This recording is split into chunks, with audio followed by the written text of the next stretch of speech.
ونستعينه ونستغفره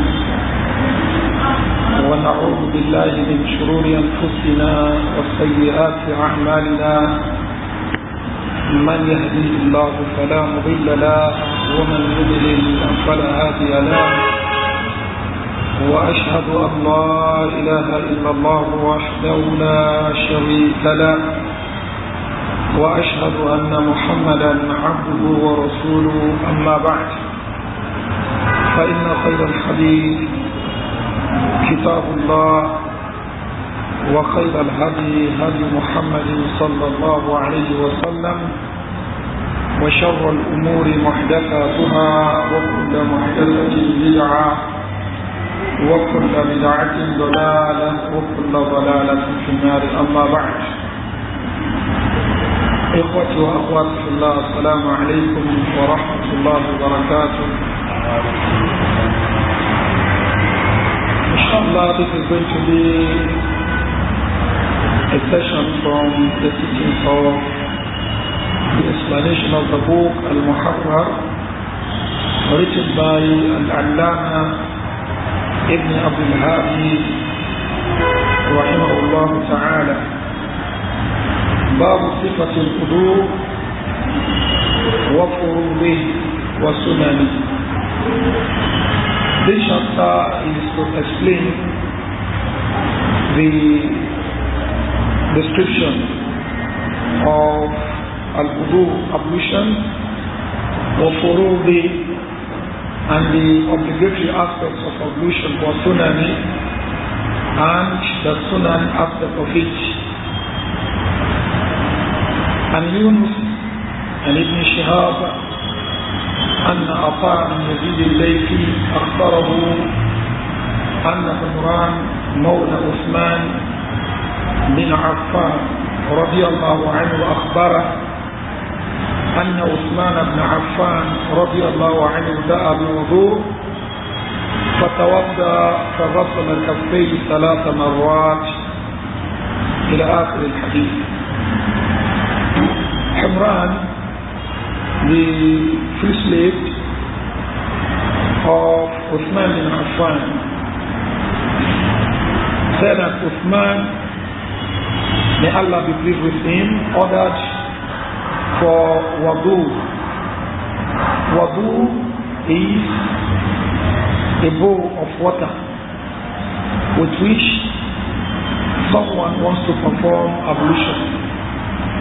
Why wudu is ablution itself is what Allah subhanahu wa ta'ala has commanded the believers. يا أيها الذين آمنوا إذا قمتم إلى الصلاة فاغسلوا وجوهكم وأيديكم إلى المرافق وامسحوا برؤوسكم وأرجلكم إلى الكعبين. This is wudu. That is a kind of purification that one uses to enter into Salah. So this is called wudu, which we use water to do.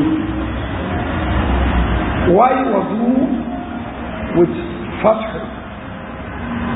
This is the water that is meant for ablution. We call it wudu. Wudu is the act itself. The same thing goes for tahur and tuhur.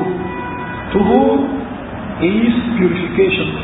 Tahur is the water or the sand that is meant for that. The same thing goes for su'ud, is to sneak something in. Why sa'ud is what is used to sneak in. So Humran said that Uthman radiallahu anhu ordered for a bowl of water. فَتَوَضَّى, so he performed ablution. فَغَسَلَ كَفَّيْهِ 3 مرات, he washed his 2 palms 3 times. He washed his 2 palms 3 times. How do we wash the two palms? How do we wash the two palms? This, according to some of the Malikiya, they said you take water and you wash the right hand first. You do this 3 times. Then you take water again and you wash the second palm 3 times. However, there is no clear text that really say that we should separate the two. So you take water, you wash the palms this way, that's one. You take another water, you wash it this way, that's 2. Then you do it the 3rd time. As we shall explain, it is the first one that is wajib. The second washing is mustahab. The third one is also mustahab. So if one does it once, it is sufficient. As long as the water gets to the necessary place. If one does it once, that is sufficient as long as the water gets to the necessary place. Humran said when Uthman ordered for water, he started by washing his 2 palms. He did it 3 times. If one does not do the washing of the 2 palms, and one goes straight ahead to the washing of the face, according to the jumhur of the scholars, the majority of the scholars, the Hanafiya, the Shafi'iyya, the Malikiyya, such ablution is still valid. Because Allah subhanahu wa ta'ala says, إِذَا قُمْتُمْ إِلَى الصَّلَاةِ فَاغْسِلُوا وُجُوهَكُمْ. Allah started with the washing of the face. It did not start with the washing of the palms. So and that is why the majority of the scholars said the compulsory aspect of ablution begins with the washing of the face. Hamran continues. He said, ثُمَّ تَمَضْمَضَ وَاسْتَنْثَرَ. Then he put water in his mouth to rinse it. He put water in his mouth to rinse it. وَاسْتَنْثَرَ. And he also inhaled and exhaled water. He inhaled and exhaled water. How do we do this? When one takes a handful of water and puts it in one's mouth, one takes a handful of water, puts it in one's mouth, then one rinses one's mouth and pours it out. What is left of water in one's palm, one inhale it and exhale it. That will be one. So one does it the second time, which is the sunnah, and the 3rd time, which is the sunnah. If one does it in another way, maybe one rinses one's mouth 3 times, then inhale and exhale water 3 times. This is still permissible, but the best is what was practiced by the Messenger of Allah sallallahu alaihi wasallam by combining the two. Some people may say that when you put water in your mouth, before pouring it out, you inhale and exhale. That is incorrect. That you do it simultaneously. Putting water in your mouth, water will still be in your mouth. Then you want to inhale and exhale, then you pour it together. This will be something that is somehow difficult for one to do. Coupled with the fact that there is no clear text that says one should do it that way. So you take water, you put it in your mouth, and you rinse your mouth with it, you pour it out. The leftover water, you inhale and exhale it. That will be one. Rather than taking a separate water to do the inhaling, and the exhaling. We said this, the second one is sunnah, the third one is also sunnah. What about the first one? From what was said earlier, that the jumhur, the majority of the scholars, this time around we are talking about the Malikiyah, the Shafi'iyah, and the Hanafiya.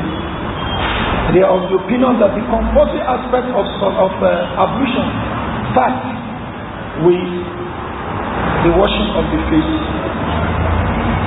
With the washing of the face. Contrary to the Hanabila in what is preponderant in their madhab. The Hanabila, they are of the opinion that the compulsory aspect of ablution begins with the rinsing of the mouth. With the rinsing of the mouth. And followed by the inhaling and exhaling. Or in other words, inhaling and exhaling. Inhaling and exhaling, rinsing of the mouth are both compulsory according to the their opinion in the madhab of the Hanabila. That is, the Hanabila to them, rinsing of the mouth, inhaling and exhaling of water is compulsory. Whether you start with it or you delay it, it is compulsory to rinse your mouth and watch to inhale and exhale water. So to the jumhur of the scholars, it is not compulsory. So if somebody says, I want to perform ablution according to majority of the scholars, and the person starts by what? Washing the face. No washing of the palms, no rinsing of the mouth, no inhaling and exhaling of water. To the jumhur, the ablution is okay. That is, he has started well. But they all agree that it is sunnah, it is mustahab to start with the washing of the palms. However, the washing of the palm may be compulsory according to the Hanabila and some others if one wakes up from sleep. If one wakes up from sleep, as we shall mention inshallah. But on a normal day, under normal circumstances, so washing of the arms of the palms is not compulsory. Rinsing of the mouth, rinsing of the mouth, rinsing of the mouth, and inhaling and exhaling of water is not compulsory according to the jumhur of the scholars, but is compulsory according to the madhab of the Hanabila. So, Uthman bin Affan radiallahu anhu rinsed his mouth, inhale and exhale water. ثم غسل وجهه. After that he washed his face ثلاث مرات, 3 times. It is the first washing that is compulsory. The second one is sunnah. The third one is sunnah. How to wash the face? Washing of the face starts with the manabit sha'r, where the hair starts growing. Then we take it to very close to the yellow. So then to the vacuum, the sheet. So all this place must be washed like this. This is what is called wajhu, according to majority of the scholars. The Hanabila, we said earlier, that to them, rinsing of the mouth inhaling and exhaling water is compulsory. So they included the mouth and the nose in what? In the wajib that Allah subhanahu wa ta'ala said, إِذَا كُمْتُمْ إِلَى الصَّلَاةِ فَاغْسِلُوا وُجُوهَكُمْ. When you rise for salah, wash your faces. They said the mouth and the nose are part and parcel of the face. The mouth and the nose are part and parcel of the face that Allah commanded us to wash. The Jumhur, they said no, the mouth and the nose are not part and parcel of. Because the mouth, you are putting something inside. The nose, you are also inhaling. So we are less concerned about that. So the wajhu is what you are looking at somebody with. You are not looking at somebody with inside your mouth, not with inside your nose. So because when an Arab man says wajahu, meaning what? He faces in or he faced in. So it is what people see that is called wajhu. So it has nothing to do with the nostril or inside the mouth. So this is the argument of the majority of the scholars. The Hanabila who have said that you have to wash it, they said there is no single hadith that was reported that the Messenger of Allah sallallahu alaihi wasallam performed ablution without rinsing the mouth and without inhaling and exhaling water. So Allah said, وَأَنزَلْنَا إِلَيْكَ الذِّكْرَ لِتُبَيِّنَ لِلنَّاسِ مَا نُزِّلَ إِلَيْهِمْ وَلَعَلَّهُمْ يَتَفَكَّرُونَ. And we have revealed the Quran to you so that you can explain to the people what Allah has revealed to them, so that what Allah has sent down to them, so that they can ponder on it. So this is the argument of both sides. But to be on the safe side, it is good for one to go with the mazhab of the Hanabila, to be on the safe side. Since the practice of the Prophet ﷺ would be that he will rinse the mouth, he will inhale and exhale water. So we can hardly find a hadith where it was said that he didn't rinse his mouth or he did not wash, he did not inhale and exhale water. So don't let us stick to the surface of the verse. Let us take to the explanation of the Prophet ﷺ and the way the Messenger of Allah ﷺ performed his ablution. So this is the best way for us.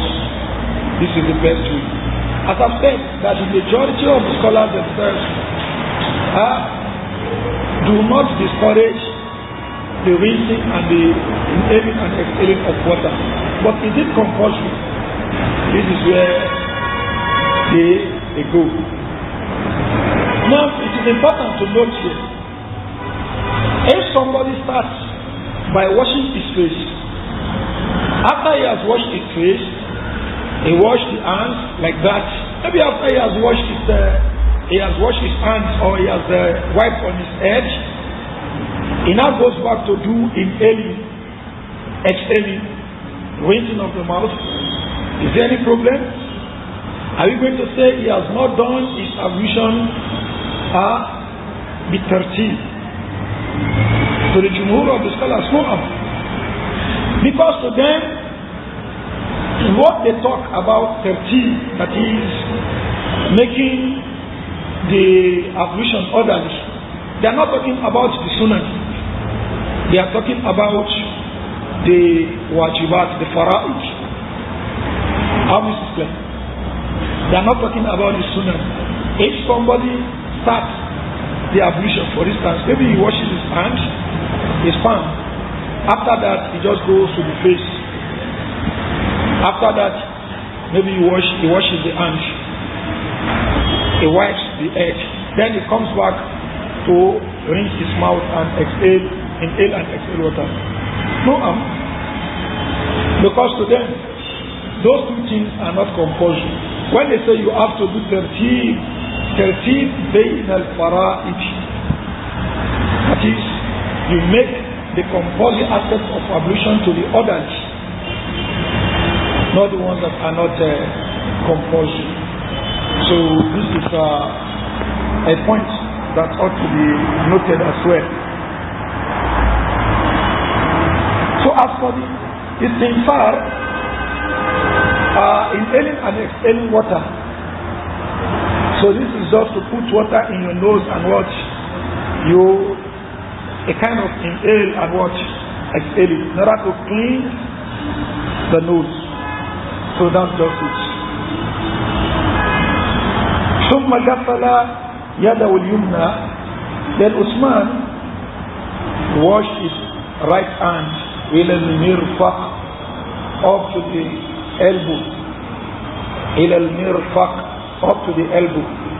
And this is in line with what Allah subhanahu wa ta'ala said, وَأَيْدِيَكُمْ إِلَى الْمَرَافِقِ, and your hands, you wash them up to the elbows. Up to the elbows. Some people, they commit this error. What is that? If they want to wash the hands, they start from the wrist up to the elbow. They will not wash the palm again. They won't rewash the palms. Some of them argue that they've washed the palms before, so there is no need washing it again. But this, whoever performs ablution this way has no ablution. So you have to start from the palm again, from the tips of the fingernails, from the fingers rather, up to the elbow. Up to the elbow. The elbows are inclusive. The elbows are inclusive. Because another mistake some people do is when they say Allah says ilal marafiq, they wash it up to the elbows, meaning the elbows are not inclusive. In the Arabic language, then they say something like that. If an Arab man says, for instance, akaltu samaka, I ate the fish, hatta ar-ras, it has to mean. It may mean I ate the fish without the edge. That is when I get to the edge, I stop. So it may also mean what? Hatta samaka, the edge inclusive. So and hatta and ilah, that is ilah, can also mean until or up to. So wash your hands up to the elbows. That is when you get to the elbows, you stop. You don't wash your elbow. It can be interpreted that way. So wash your hands, the elbows inclusive. So which one is the correct interpretation? The practice of the Messenger of Allah sallallahu alaihi wasallam was that he washed the elbows. He washed the elbows. And this is the meaning of وَأَنزَلْنَا إِلَيْكَ الذِّكْرَ لِتُبَيِّنَ لِلنَّاسِ مَا نُزِّلَ إِلَيْهِمْ وَلَعَلَّهُمْ يَتَفَكَّرُونَ. So this, a ditch, 3 times. ثم غسل يده اليسرى مثل ذلك. Then he washed the left arm like that. He washed the left arm like that. Is it compulsory to wash the right before the left? Or you can wash the left before the right? It is sunnah to wash the right before the left. If one does it the other way around, by washing the left before the right, the ablution goes. The ablution goes. As it is established from Ali radiallahu anhu and from others. ثم مسح رأسه. After that, he wiped his edge. He wiped on his edge. What most scholars are upon is that wiping of the edge must be the O edge. Unless if you are putting on a turban. In that case, you wipe the forelock, so to say. But if your edge, or you're putting on a cap that can be easily removed, majority of the scholars have said you have to wipe everything. And that's why you put water and you go this way and you return it. This is one. You put water in your hands, let your palms be wet, then you take it like this and you return it. This is one. However, the Shafi'iyya, they have this view. What is the view? Is that when Allah subhanahu wa ta'ala says, وَامْسَحُوا بِرُؤُوسِكُمْ, that verse there is لِلتَّبْعِيدِ. That is, wash بِرُؤُوسِكُمْ. That is, wipe your head or rub your head. Now, this is a table, for instance. If I should do like this, how do you express this? What have I done? I rubbed the table. Did I rub everything? I rubbed part of it. So if I should take water and rub part of my head, what have I done? Rub it. So, وَامْسَحُوا بِرُؤُوسِكُمْ, that is, rub your head. Any part you rub, you have rubbed it. So they said the bar here is what? لِلتَّبْعِيدِ. And this view of them, of theirs, is buttressed by a practice of Abdullah bin Umar radiallahu anhu. However, majority of the scholars, the Hanafiya, the Malikiya, the Hanabila, they are of the opinion that the bar here is the ilsaq. The ilsaq is not the tabi'ik. So you don't need to argue that you have to rub everything. Now if you look at the practice of the Messenger of Allah sallallahu alaihi wasallam, what he did, as we shall read, is that he wiped it like this, rub everything. But the issue is, what if I rub part of it? Could I be said to have carried out that verse or not? Ordinarily, one would have said what the Messenger of Allah sallallahu alaihi wasallam did is the explanation. But yes, Abdullah bin Umar radiallahu anhu saying, rubbing what? Part of the edge. Can one say, after Abdullah bin Umar has made a mistake? Some scholars will say, after they have made a mistake. Some will say, his practice is an evidence that what both ways are correct. Both ways are correct. Yes, Messenger of Allah will rub everything, but if you rub part of it, it goes as well. Wallahu a'lam, this is a strong argument too. But to be on the safe side, one rubs everything, unless if one is putting on a turban that is difficult to remove. Then, in that case, one rubs part of the edge and complete it with wiping on the turban. ثم غسل رجله اليمنى. Here it did not say 3 times. That is, as for wiping of the head, he didn't say 3 times. There is a hadith like that, but a lot of scholars say it is not authentic. ثم غسل رجله اليمنى. Then he washed his right leg إلى الكعبين up till the ankles, up to the ankles, 3 مرات, 3 times. ثم غسل رجله اليسرى مثل ذلك. Then he washed the left leg like that. Then he washed the left leg like that. That is 3 times. So washing of the right leg 3 times, the left leg 3 times. This is also sunnah. The first one is the compulsory one, as long as the water goes around. The second one is mustahab. The third one is also mustahab. So this washing must get to the ka'bah, to the ankles. So Some of us, when we perform ablution, we are careless with respect to the washing of the leg. And if one remembers the hadith of the Messenger of Allah sallallahu alaihi wasallam, وَيْلٌ لِلْعَقَابِ مِنَ النَّارِ, woe to some ills in hellfire. This was because when some of the companions were performing ablution, they were not washing their ills. They were together with the Messenger of Allah sallallahu alaihi wasallam on a journey. So they washed the leg, but ills, some of them, their ills were not touched by water.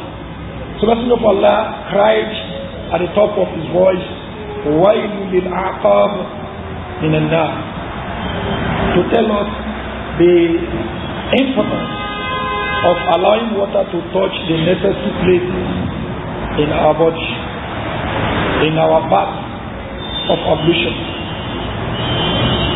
So, and that is why we wash the leg thoroughly. If it is one time you are going to do it, make sure water gets to the necessary place. It must get to the ankles. It must get to the ankles at least. Then other places below the ankles, the parts of the legs, of the feet, must also be touched with water. Now this issue, is it compulsory to do a delk, that is to rub when you are washing? You have said you wash your hands, you wash your legs. Is it compulsory to do a delk, or it is enough once water gets to it? The Malikiya, they are of the opinion that you must do a delk, you have to rub it. But the other Mazahib are of the opinion that washing, when they say washing in this type of situation, it is enough if water gets to it. So the same thing they say concerning taking the ritual bath. Take, for instance, you want to take ghusl janaba, and you take water, you pour it over your head, and it gets to every part of the body. Is it compulsory for you to start rubbing? With the Malikiya, they will say yes. The Jumhur said no. Once water gets to the necessary place, it's enough. Somebody is performing ablution using the tap, for instance, and he places his hand, for instance, just place it in the taps, and he does like this. And by the time he does that, or he finishes that, water has gotten to the necessary places. So the Jumhur, he has what? He has done what he is instructed to do.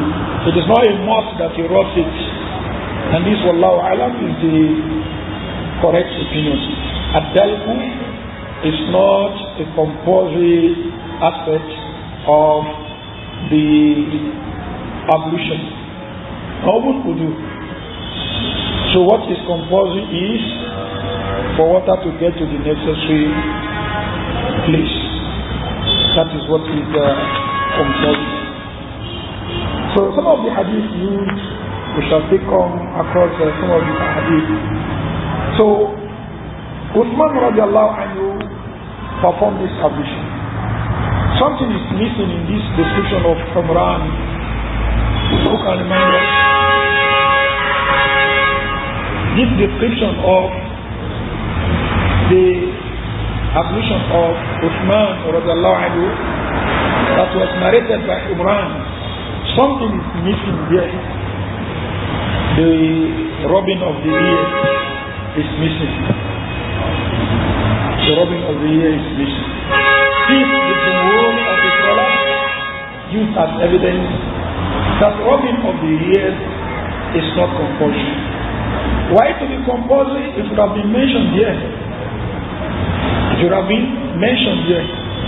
But since it's not mentioned here, why can't you say it is not sunnah? It's not mustahab as well. So the Jumhur argue that it is mentioned in some other ahadith that Messenger of Allah sallallahu alaihi wasallam will do it. That he will do it. Hence, it is what? Mustahab. He did not do it here. That is, in the hadith of Uthman, it was not mentioned here, it shows it's not compulsory. Even the mouth that was mentioned, the Jumhur, they took it to be what? Mustahab. Not the talk of the ear that was not mentioned. So, but the Jumhur, they take the ear, rubbing of the ear to be Mustahab as well, because we have other hadiths that establish it. So now if it had been mentioned here, they would have seen it as what? Mustahab. If it has been mentioned, they will still have what? Consider it to be Mustahab. Why? Because they say if we go back to the verse, إِذَا كُمْتُمْ إِلَى الصَّلَاةِ فَاغْسِلُوا وُجُوهَكُمْ وَأَيْدِيَكُمْ إِلَى الْمَرَافِقِ وَامْسَحُوا بِرُءُوسِكُمْ وَأَرْجُلَكُمْ إِلَى الْكَعْبَيْنِ. So no mention of the rinsing of the mouth, no mention of inhaling and exhaling of water, no mention of rubbing the ears. But they are all established in other ahadith. So to the jumhur of the scholars, they are what? Mustahabbat. So the Hanabila, they are wajibat. They are wajibat. Including rubbing of the ears, according to what is also common with the Hanabila. Though that of the mouth and the nose are more emphatic in the madhab of the Hanabila, unlike the rubbing of the ear. Even in the madhab of the Hanabila, there is what difference of opinion whether it's compulsory or not. What evidence would they use to say it is compulsory? There is a hadith that says what? Al-Udnani min al-Ras. The two ears are part and parcel of the edge. So if Allah commanded, وَامْسَحُوا بِرُؤُوسِكُمْ, Messenger of Allah sallallahu alaihi wasallam explains how to rub the ears. So you rub the edge plus what? How to wipe the edge. So you wipe the edge plus the ears. So this is the argument of some of the Hanabila. As I've said, in their mazhab there is what? Difference of opinion among them too. So this is not mentioned in the hadith of Imran from Uthman radiallahu anhu. However, they all agree to sunnah to rub the ears based on other hadith. Was it compulsory, not compulsory? Majority said no, not compulsory. The Hanabila, some of them said it is compulsory. As for the hadith, al-Udnan min al-Ra', the two heads are part and parcel, the two ears are part and parcel of the edge. This hadith, a lot of scholars of hadith say it is da'if. However, Shaykh al-Albani rahimahullah ta'ala in Sahihah looked at the turuq of the hadith and he said it is authentic. And he also said it is compulsory to rub the ears. However, one of his students, Sheikh Mashur Hassan al-Salman, said the hadith is da'if. Said the hadith is da'if.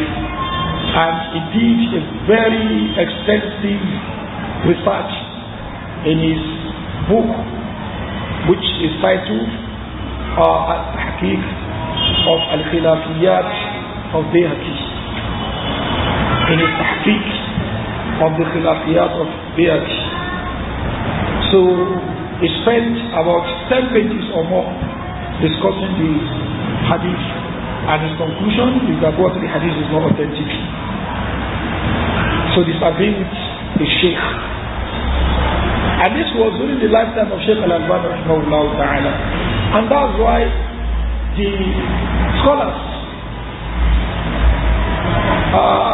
there is nobody among them except that what Yarud wa Yuradu alayhi. He refutes people, he disagrees with people, and people disagree with him. No scholar that whatever he says is final. So Shaykh al-Albani, his own bahth, his own research, he did it, and what he concluded that this is what authentic. His student did his own what? His own tahqiq, and he concluded that the hadith is not authentic. The Sheikh was aware of the battle of his own student, and the student was aware of the battle of the Sheikh. No harm. And that's why one of the good things about Sheikh Al-Albani rahimahullah ta'ala is that he may be harsh on some things, but the Sheikh is very lenient in handling issues where he sees that there is difference of opinion on it. So I will tell people, the students at times, Ra'i mu'lim wa laysa bi-mulki. My opinion on a matter of difference of opinion is mu'lim. It's for me to tell you my own opinion. Wa laysa bi-mulki. It's not binding on you. It's not binding on you. A very good example is what they call tasalsul al-hawadith. This is a matter that the scholars will discuss.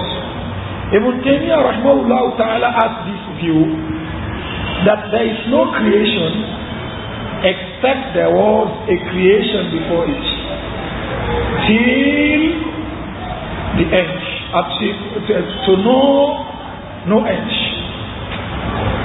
to no end. Any creation, there was a creation before it. That creation before that, there was another creation, to no end. That is, you can't say, meaning you cannot say this is the first creation.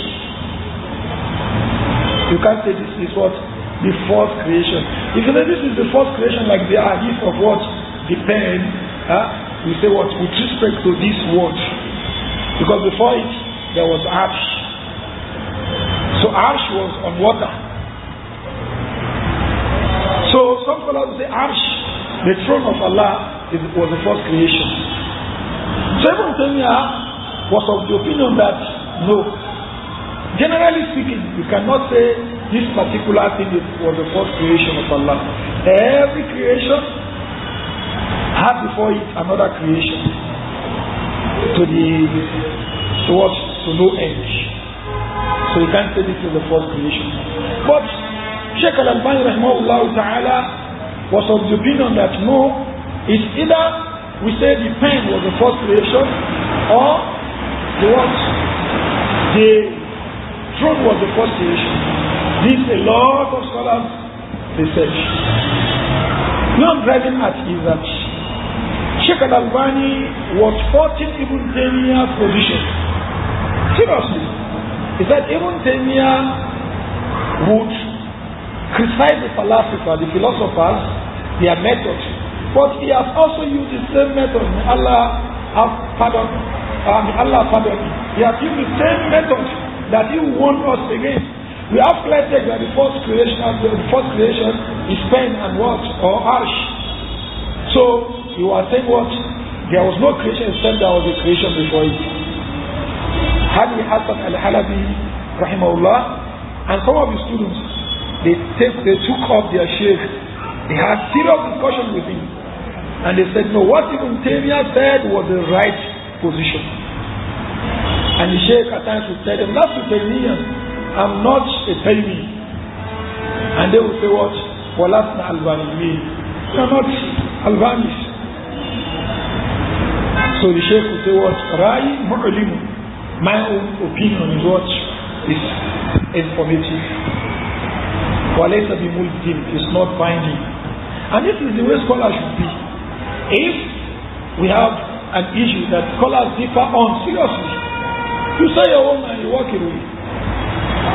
You say your own and you walk away. So it shouldn't be something of what? Imposition. That no, you have to take this, you don't take this, you are this, you are that.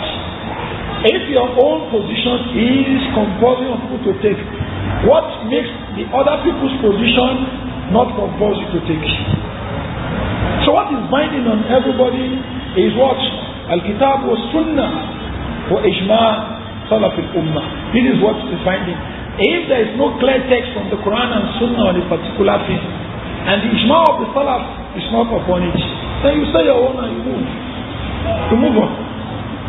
If they ask you 200 times, say your position. Al-Imam al-Shafi'i rahimahullah ta'ala will always say, Ra'i sawab.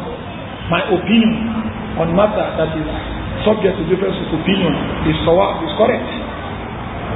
يحتمل الخطأ, but it may be wrong. It may be wrong. But my own conviction is what my opinion is correct, but it may be wrong.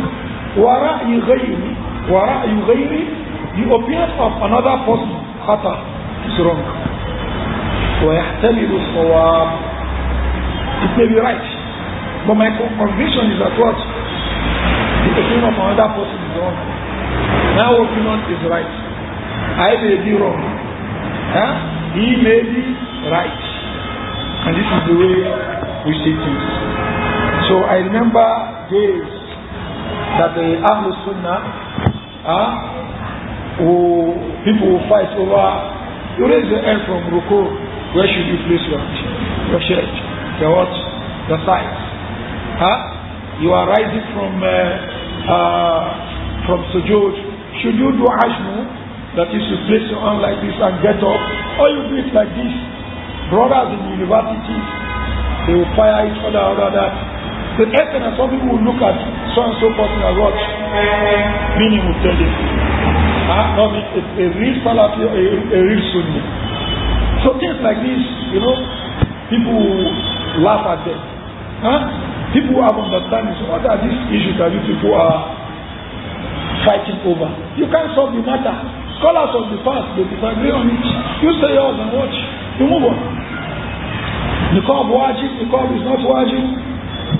All the scholars agree that to use niqab is what? It is part and parcel of Islam. It's something that is what encouraged. But they disagree over whether it's compulsory or not. So you can't solve that matter. You can't resolve it. You say yours and you move on. You say yours and you move on. So the mentioning of the ear is not in the hadith. But for the fact that you have other hadith that mentioned ears, so we say it is part and parcel of ablution. And those who authenticated the hadith al-Uznani min al-Ra, they see it as wiping of the ears compulsory. To them, if you don't wipe your ear while performing ablution, you have no ablution. You have no ablution.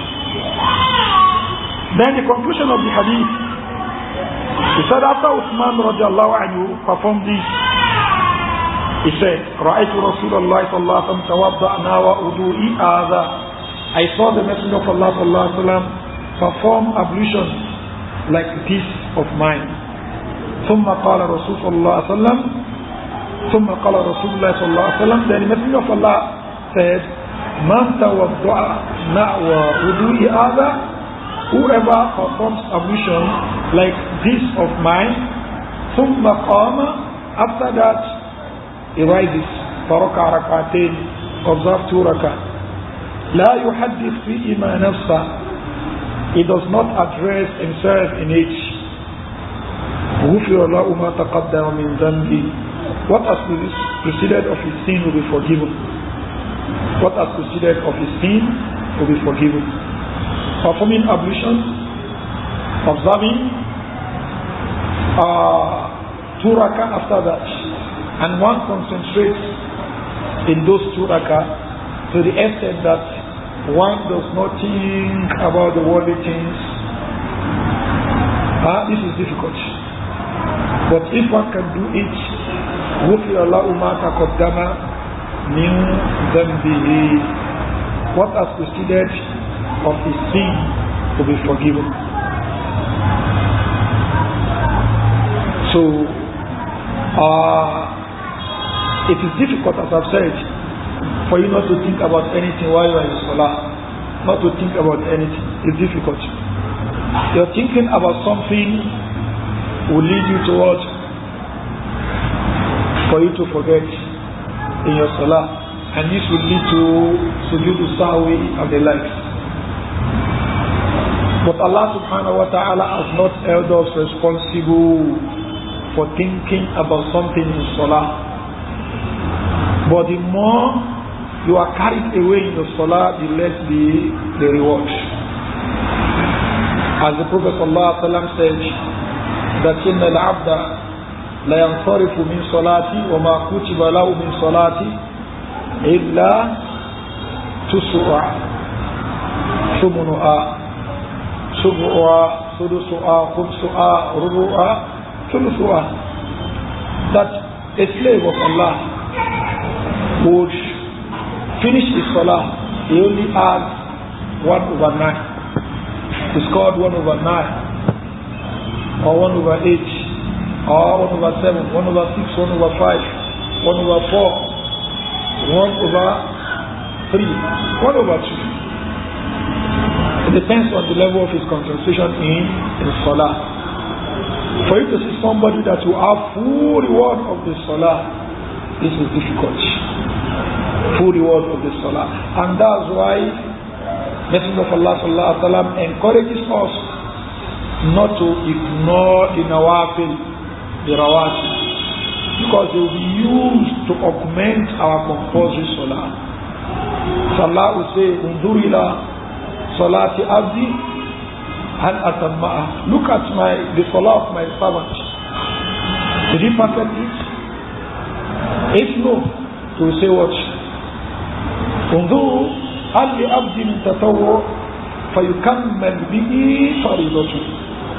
Look, does my servant have a tatawwu, a supererogatory deed of salah? With this, it will be used to augment the salah. And that's why we should endeavor to pray nawafil. Yes, not compulsory, but don't make yourself to be somebody that you only pray the compulsory aspects. After Salatul Zuhr, no nafila. After before Salatul Zuhr, no nafila. Just the compulsory one. It's like indirectly you are saying what? I've perfected the salah. So try to do a lot of nawafil. So this is something that is good. Yes, if one leaves them once in a while, there are for people not to take it to be compulsory, no harm. But for one's habit to be that one does not pray the rawatib, not before Zuhr, not after Maghrib, not after Isha, not Raka'at al-Fajr. One is very lazy in the observance of the nawafil. This is not a good thing. Yes, not compulsory, but it's not a good thing. So that is on that. Ibn Shihab al-Zuhri said, وَكَانَ عُلَمَاؤُنَا يَقُولُونَ هَذَا الْوُضُوء. Said our scholars, our teachers, we say this wudu of Uthman, which was narrated by his free slave Humran, is the most perfect ablution. أصبغ ما يتودع به أحد بالصلاة, is the best that somebody can do for salah. Muttafaqun alayh. It is agreed upon by Al-Bukhari and Muslim. وهذا لفظ Muslim, and this is the report of Muslim, that is the wording of Muslim. وقال البخاري said ثم تمضمض واستنشق واستنثر. Al-Bukhari said ثم تمضمض واستنشق واستنثر. The report of Muslim is ثم تمضمض واستنثر. Istanshaq is not here, but you can't do istinshar without istinshaq. For you to exhale water, you have what? Inhale water. So that is on the report of Al-Imam Bukhari. ثم تمضمض واستنشق واستنثر. The report of Muslim, ثم تمضمض واستنثر. But they both mean the same thing. So this is on the hadith of Humran, the Mawla of Uthman bin Affan radiyallahu anhuma. So inshallah we stop here. So we pray Allah subhanahu wa ta'ala increase us in knowledge. May He subhanahu wa ta'ala benefit us with what I've had and overlook our shortcomings. سبحانك اللهم وبحمدك أشهد أن لا إله إلا أنت أستغفرك وأتوب إليك. السلام عليكم ورحمة الله وبركاته.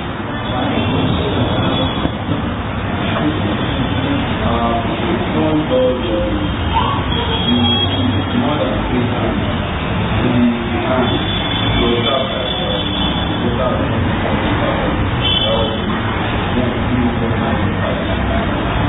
now the question is, if one performs ablution more than 3 times, maybe 4 times or 5 times, this is khilaf sunnah, and whoever exceeds that limit as tahadda, has gone overboard for dolama, and he has wronged himself. However, if one is performing ablution and he does the first washing, he has not covered the necessary aspect, that is not regarded as one. Until it covers the necessary place, that is when it becomes one. So the one who does it 5 times and up to the 4th time he has not covered the necessary place, he has not done the first washing. He has not done the first washing. So until he covers the necessary place, that is when it is regarded as one. Then if he wants to do the second one, he can do. If he wants to do the 3rd one, he can do. So Allahu A'lam. No.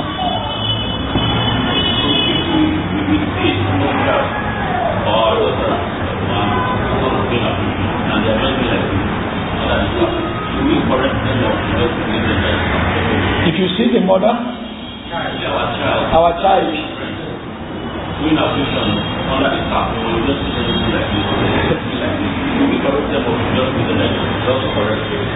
now it is good that we ask them to do what is we are used to. It is good that we ask them to do what we are used to, because that method of theirs, they may not be able to do it well. If they just put the hand under the tap with the intention that the water will touch the necessary place, so it is difficult that they will not be. It is not likely, so to say, that they will do it well. So we have to take them back to what we are used to. So if they grow up and the master doing it that way, then we can leave them with their decision then. But at that tender age, we have to tell them the right thing. So Allah. So can we say which one is after either to wash, not physically, or not to remain with water? Which one is after? Now which one is better? Rubbing of the hands, the legs while doing the washing. Which one is better? There is no doubt that rubbing is better. But the issue is it compulsory? That is what we are talking about. Rubbing it is better. But if you see somebody who does not rub, he just puts his hand under the tap and water is touching it, you can't be harsh on such a person. That is the point. And if he does it, then you see that water has not touched part of the place, then you cannot say, look at it now. But if he does it, water gets to every part that water is supposed to get to, so one cannot be harsh in the person. Because what is important is for water to get to the necessary place. For now.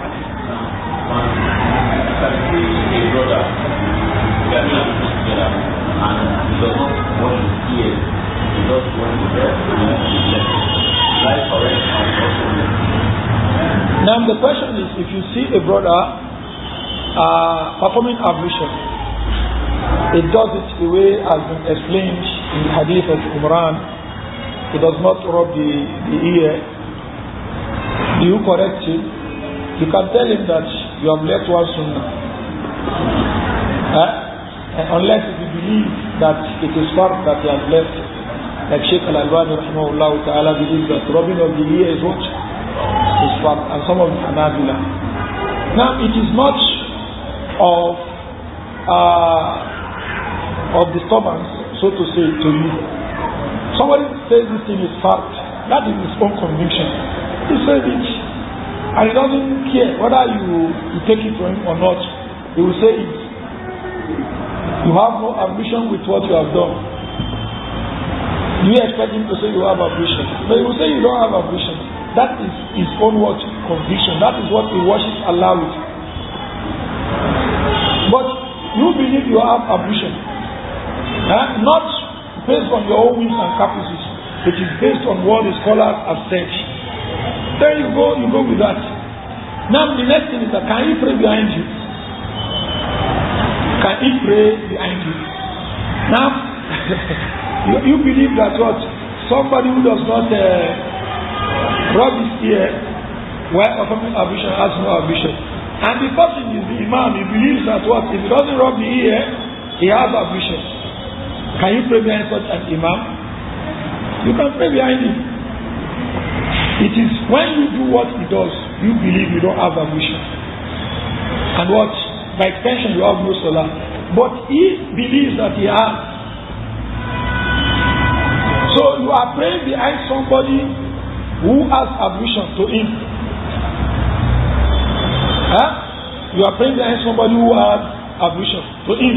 So you pray behind him. Things like that happened.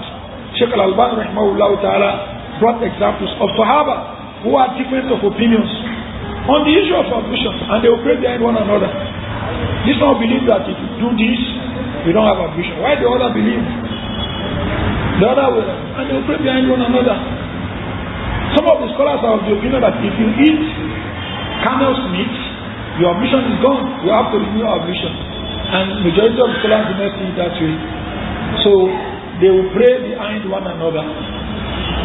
If you want to say that, nobody will be left. Because what you believe is correct. Another person believes is not correct. What you believe is not correct. Another person believes is correct. Unless it is something that has clear text from the Quran and the Sunnah or the Ijma. If not, you act based on what you know. Leave others to act based on what they are convinced of. So Ibn Taymiyyah rahimahullah ta'ala discussed this at length in Majmul Fatawa. At length he discusses this. So we pray behind one another. As long as the matter is a matter of what? Difference of opinion. It's not a matter of what? Ijma. So Allahu Akbar.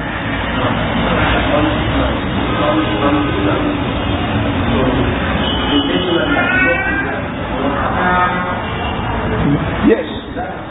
Now the question is, somebody is performing ablution and deliberately he did not rinse his mouth with water. Does he have ablution?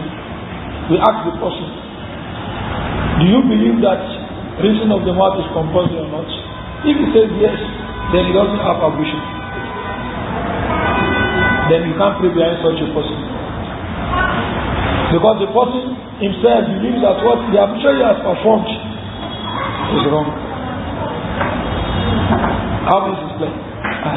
But you believe that the person who does not rinse his mouth has no ablution. According to the view of the Hanabila, that is their own belief. But your imam does not believe that. So once in a while, for instance, he will not rinse his mouth. Can you pray behind him? Yes, you can pray behind him. Because he believes in what? Sheikh Al-Albani rahimahullah ta'ala discusses at length. At length. Things like this. Even in Salah. Like some of the scholars, for instance, they believe that if you don't recite Bismillah ar-Rahman ar-Rahim before Fatiha, that is at the beginning of Surah Al-Fatiha, your Salah is what? You have not read Surah Al-Fatiha because they believe that what? Bismillah ar-Rahman ar-Rahim is part and parcel of Surah Al-Fatiha. And that is the favorite opinion of Sheikh Al-Albani rahimahullah ta'ala. So to them they will say you don't Bismillah ar-Rahman, you have no Fatiha. But now you are praying behind somebody who believes that Bismillah ar-Rahman is not part and parcel of Fatiha. Can you pray behind him? Yes, you can pray behind him. That is his own conviction. That is your own what? Conviction. And the issue is what? Mas'ala Shiyabiyya. So Allah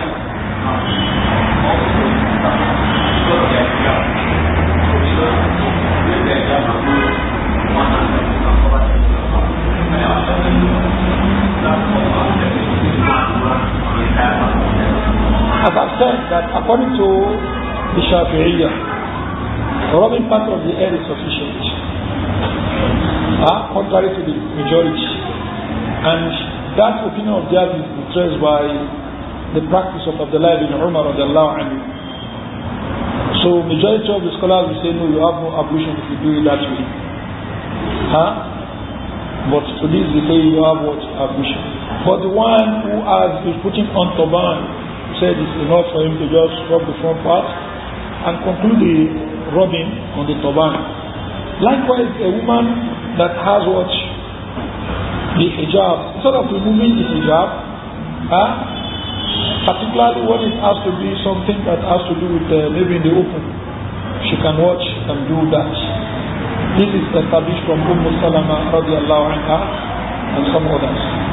So wallahu a'lam.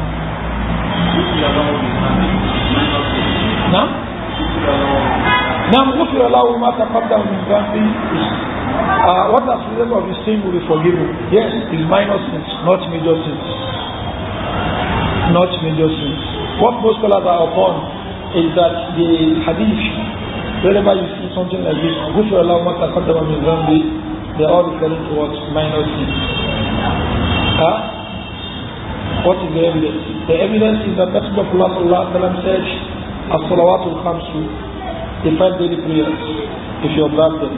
وَالْجُمُعَةُ إِلَى الْجُمُعَةِ, the Jumu'ah prayer, you observe it. وَرَمَضَانِ إِلَى رَمَضَانِ, you fast in the month of Ramadan. مُكَفِّرَاتٌ لِمَا بَيْنَهُنَّ إِذَا اجْتُنِبَتِ الْكَبَائِرُ, the wipe away the sins in between. If the kabair are avoided. Meaning you have to avoid the kabair. What about that of the Hajj? Man hajja walam yarfut walam yafsuk raja'a min dhunubi kayoma waladat ummu. What about that? The Jumhur itself is also what is talking about the minor things. Some of the scholars, Sheikh Al-Albani among them, are of the opinion that it covers the major sins too. Because if you say the person is going to come back like the day the mother gave birth to him, means sinless. But scholars, they try to understand that hadith in line with what? In line with other hadiths. In Ishtunibati, Al-Kaba'ir, if the Kaba'ir are avoided. And Allah says, إن تجتنبوا كبائر ما تنهون عنه نكفر عنكم سيئاتكم وندخلكم مدخلا كريما. If you go away from the kaba'ir of what you have been forbidden, then you wipe away your sayyi'at, your minor sins. So, Wallahu A'lam, this is a strong point. However, those who say that of Hajj for this time covers the major sin. They also have a point. Allahu Akbar.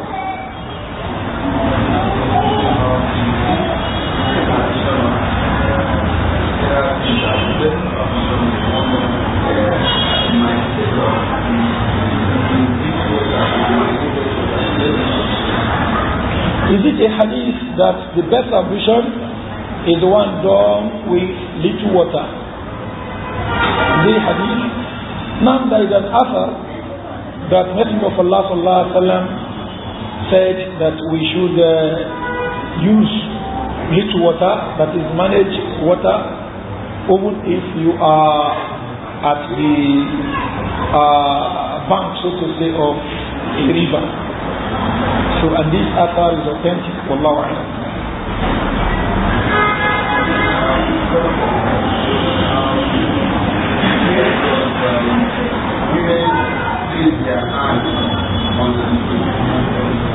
Where do the women place their hand while they are in sujood? They place their hands where the men place their hands. That is, their head will be in between the two palms. Their head will be in between the two palms, just like the male. There is no hadith that differentiates between the two of them. So, النساء شقائق الرجال. So the women are twin sisters of the men.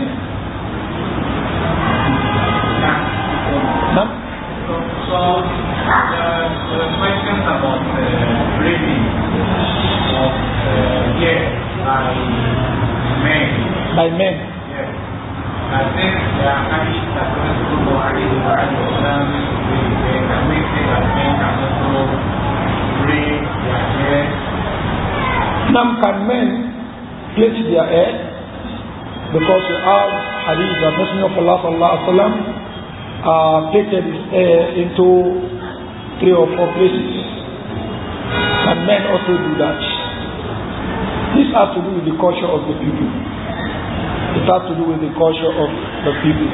Messenger of Allah did it because the Arabs would do it. They have long hair, and the men at times should braid it into 3 or 4 places. So this has to do with culture. We won't say it is sunnah to be doing it.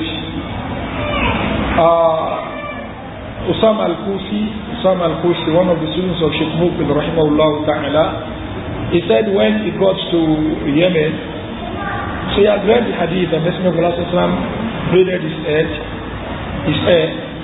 So when he got to Yemen, he also braided his own hair too. When Sheikh Muqbil saw him, he said, "What is this?" He said, "I read that Messenger of Allah did." He said, "This that you are doing here, it is the Jews in Yemen that practice what you practice. If you are going on the street, people mistake you for the Jews." So it's a matter of culture. Messenger of Allah did it because it was a culture of the Arabs then.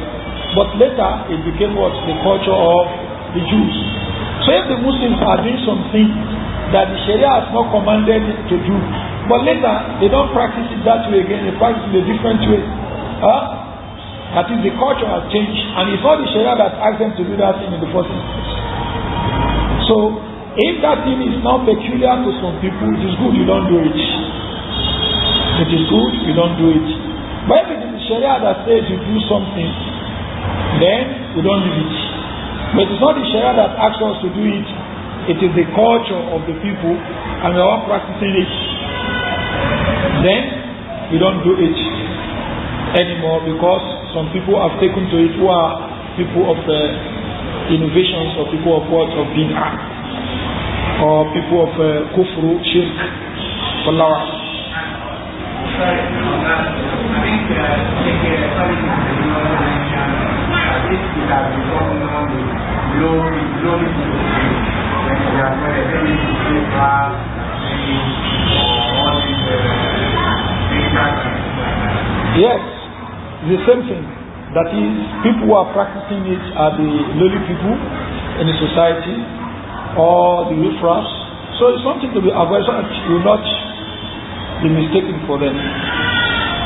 Now it was a practice at the time that Umm Messenger of Allah at times will leave the button of his garment. Who unbutton this. It was a practice. So some people were practicing that and they leave their shirts, men, leave their shirts open. They said they were trying to revive the Sunnah. Some of the scholars said, no, this is not revival of the Sunnah. So because some people take you to be what? Part and parcel of the area but for this.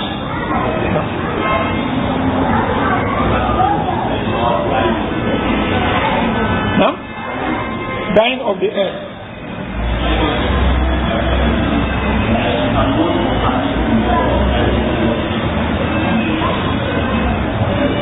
Now, as for dying of the earth, it is sunnah to dye the earth.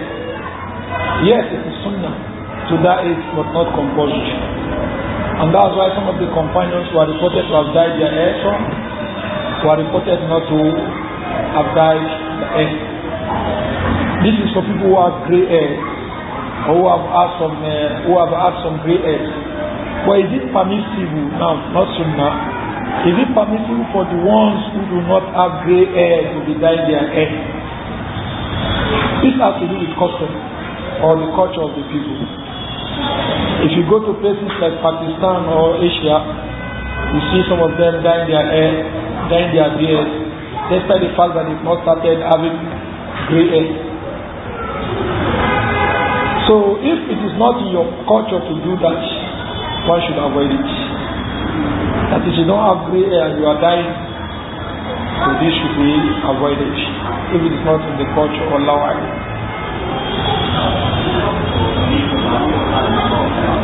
Can we alternate the number of washing? Maybe you do some once, some twice, some 3 times. Yes, there is a hadith on that inshallah we are still going to talk about.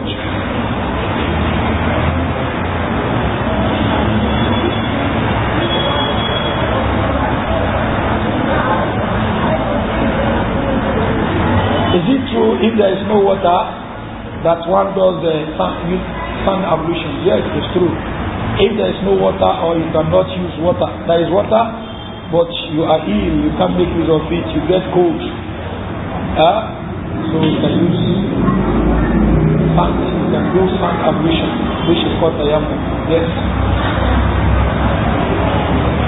سبحانك اللهم وبحمدك أشهد أن لا إله إلا أنت. Okay. Now, èyí abara sọ òun náà nípa bí a ṣe ṣe àlùwàlá aka àdìsí Uthman bin Affan radiyallahu anhu اللهم وبحمدك أشهد أن لا إله إلا أنت أستغفرك وأتوب إليك. السلام عليكم ورحمة الله وبركاته.